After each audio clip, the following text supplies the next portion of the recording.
हमारे आती और जाती है जी, लेकिन इसका निदान क्या है? ये तो समस्या से सारे मीडिया बंधु अवगत है, लेकिन इसका आखिर निदान क्या है इन समस्याओं का? निदान जो मैं रोज बोल रहा हूँ, निदान ये है कि जो समाज है, जो लोग हैं, वो इस बात को समझें और इन मुद्दों के आधार पर लोगों का चुनाव करें। अगर आपने जैसा ठीक कहा कि सबको मालूम है कि ये समस्या है, लेकिन आप देखेंगे कि जो जनप्रतिनिधि चुन कर आ रहे हैं वो वही लोग हैं जो 3-3 बार, 4-4 बार, 5-5 बार जीत रहे हैं।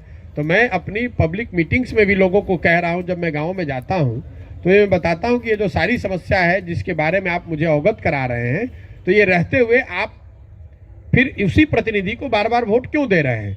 तो लोगों के अपने जवाब है। ज़्यादातर लोग यही कहते हैं कि भैया विकल्प नहीं है, इसलिए उन लोगों को वोट दे रहे हैं। क्योंकि आप चंपारण की स्थिति देखिए, आपके जो दोनों एमपी हैं, ये लोग एमपी हैं, इनके पिताजी भी एमपी थे।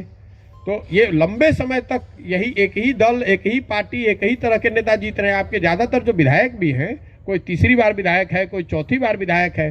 तो स्वाभाविक तौर पर ये सारी समस्याओं के बावजूद अगर लोग इनको वोट कर रहे हैं तो यही समस्या का जड़ है, जो मैं रोज आपको लोगों को बता रहा हूँ कि बिहार में बदहाली का कारण ये है कि जनप्रतिनिधियों के मन से ये डर खत्म हो गया है कि हम अगर काम नहीं करेंगे तो हमको वोट नहीं पड़ेगा।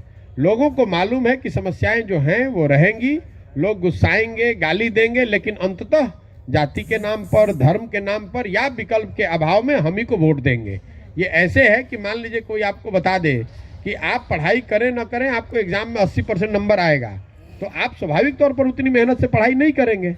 लोकतंत्र की मूल में जो बात है कि हर 5 साल में आपको जनता के सामने एक परीक्षा पास करना पड़ता है, जो आपके किए गए कार्य के आधार पर होना चाहिए। यहाँ पर वो हो ही नहीं रहा है। या तो जाति के आधार पर जब वोट पड़ रहा है तो जाति के आधार पर लोग इन समस्याओं को भूलकर जाति के आधार पर वोट कर दे रहे हैं, या धर्म के नाम पर दे रहे हैं। और कुछ ऐसे बहुत बड़ी संख्या ऐसे भी लोगों की है जो इन दोनों से अलग भी हैं, तो वो विकल्प के अभाव में उनको ऐसा लगता है कि कोई विकल्प नहीं है, इसलिए जो उनको बेहतर विकल्प लगता है उसको दे देते हैं। पूरे बिहार में जो बात है वही बात चंपारण में भी है कि एक बड़ी जनसंख्या भाजपा को और एनडीए को इसलिए वोट कर रही है कि वो लालू जी के आतंक राज या जंगल राज को वापस नहीं देखना चाहती है।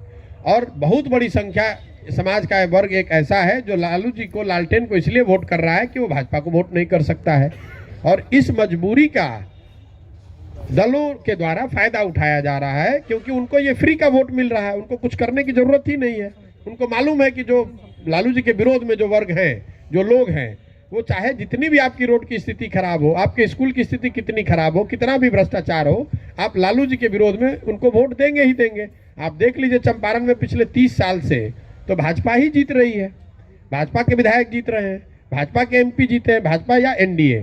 राज्य में उनकी सरकार 2 महीना पहले तक थी, यही के डिप्टी सीएम थे, और केंद्र में भी उनकी सरकार है। और फिर भी इतनी समस्याओं की हम अभी चर्चा कर रहे हैं, और इसमें आप कोई भी समस्या ऐसा नहीं कह सकते हैं कि हम बनाकर बोल रहे हैं। आप इससे सहमत हैं कि नहीं ये समस्या है? तो चंपारण वासियों को भी ये देखने की जरूरत है कि अगर इतनी समस्याएं हैं तो आप विधायक भी भाजपा का जिता रहे हैं, एनडीए का जिता रहे हैं, राज्य सरकार भी उन्हीं का बनवा रहे हैं, एमपी भी उन्हीं का जिता रहे हैं, केंद्र में भी आपकी सरकार है, और फिर आपका काम भी नहीं हो रहा है। तो कहीं ना कहीं या तो विकल्प के अभाव में आप उनको वोट दे रहे हैं, या फिर आप इन सारी समस्याओं से बिल्कुल अलग हटके किसी जाति या धर्म के नाम पर वोट कर रहे हैं। तो एकदम स्पष्ट है